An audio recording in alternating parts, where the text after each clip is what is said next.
এই হলো সেন্ট্রাল মল, আর আজকে আমাদের ডেস্টিনেশন লা আর্টিসান ক্যাফে, যেটা ঠিক নিউ টাউনে গ্যালেরিয়া মলের পাশেই লোকেটেড।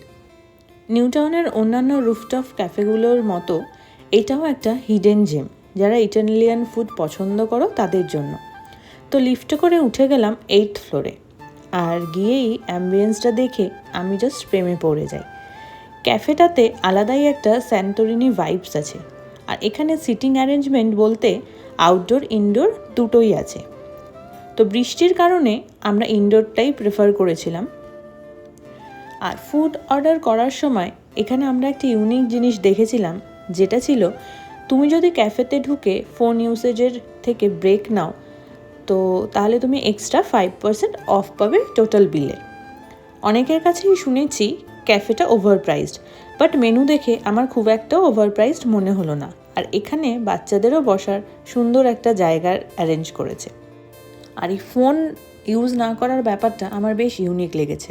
রোজকার জীবনে আমরা ফোন নিয়ে এতটাই ব্যস্ত থাকি যে নিজেরা টাইম কাটানোর কথা মনেই থাকে না।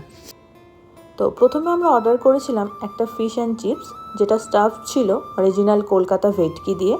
আর অর্ডার করেছিলাম একটা ক্যাপুচিনো, একটা কোল্ড কফি উইথ আইসক্রিম, আর দুটো কাস্টমাইজড পিৎজা, যেটার একটা ছিল চিকেন বেসড আর একটা ছিল ল্যাম্ব বেসড, যার টেস্ট এক কথায় দুর্দান্ত।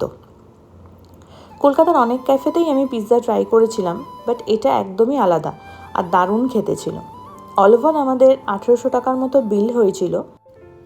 আর তারপর একটা সুন্দর বৃষ্টি ভেজা সন্ধে উপভোগ করে আমরা আস্তে আস্তে বাড়ির দিকে রওনা হলাম।